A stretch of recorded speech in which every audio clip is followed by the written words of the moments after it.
Y'all duly checking in with another quick video.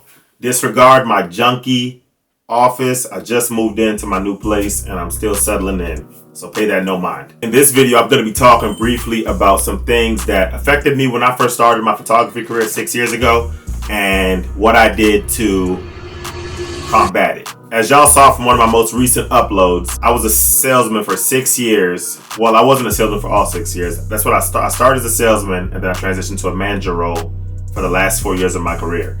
I won 2 awards for being one of the top salesmen in 2018 and 2019. And my journey in car sales was it was fun. I learned a lot. I started very young. I was 20 turning 21 when I started.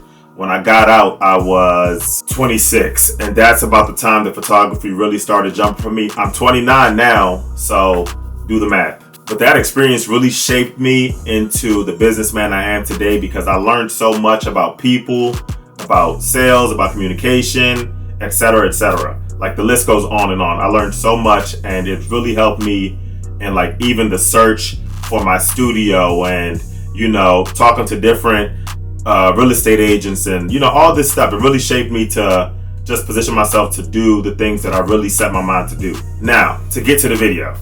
This video, I want to talk about one thing that I learned and one thing that I did and learned from that could have been and was detrimental to my business at one point. But I always say some things you're going to do, for no money or for a little bit of money, just for the sake of the experience, which is fine as long as you have a goal and you're learning from it. And the thing that I did was I was doing weddings back then because I wanted a portfolio so bad. What I was doing back then, most will say is diabolical for the stress that weddings bring and blah, blah, blah, blah.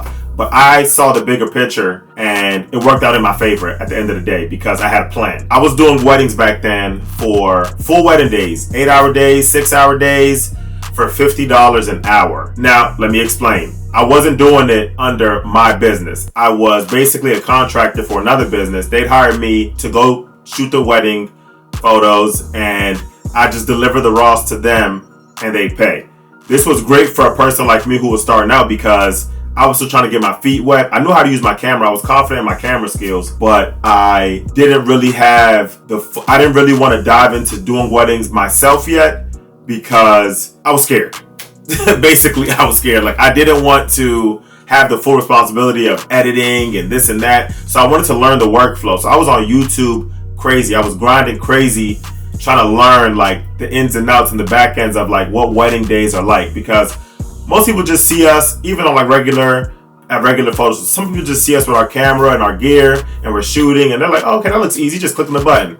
But when the work really happens, and most of y'all can attest to this, is at the end of the wedding, at the end of the gig, at the end of the photo shoot, that's where the real work starts, the editing process, post-production. And it's time consuming, but yeah, that's why I wasn't doing weddings myself starting out. I probably did 10 weddings with this company. It was actually several companies, I think it was 2 or 3 companies, but I did weddings for them. They'd send me out, they'd hire me, I'd shoot the wedding, deliver the content to them within 24 to 48 hours, and they'll get the files. Once they confirm receipt of the files, they pay me out. So things like that are okay to do when you're building your brand because there's a plan behind it. I wasn't just doing it because, I wanted to stay there for the rest of my life. I was doing it because I had a plan. I was going to use it to build a portfolio. And that was the good thing about it. They let me use the photos in my portfolio. So that was cool too. But back to what I was saying about things that I did that kind of was not so conducive to where I ultimately want to take my brand. But like I said, trial and error, you learn, you grow, and you pivot. I thought if I lowered my price, lower it. I looked at what everyone else in the area was charging, and I probably went $75, $80 below that. I remember doing this in 2021-ish. That was a year after I really got into photography, because I got in March of 2020 during the pandemic. But I lowered my price, and I was just testing it. I lowered my price to see if it'll translate to more clients. While I did get booked a little bit more, the quality of my clients decreased. And mind you, I'm still new, so I didn't have the best clients then anyway. So I really wouldn't notice the difference, honestly. But I remember dealing with a lot of back and forth, negotiating, BS. Clients wanting more than they're paying for. It was just a lot. So as I got better, I stuck with it. But I worked on getting better, shooting more, putting my work out there, being more visible. And then that's when I changed my rate. I probably changed my rate in maybe mid 2022. I think I changed my rate. And that was actually around the same time right after I got my first studio in Silver Spring. After I got my first studio, my prices changed because I was a little more structured. I was more confident. And even my quality of clients changed by then. Like, I was barely getting clients to negotiate. I had a website. I had invested money where I had to structure myself properly in front of the clients that I wanted. So it worked out in my favor. I always say I'd rather have 10 quality paying clients than 30. One, dealing with 10 people is better than dealing with 30 because it's less headache. It's less back and forth.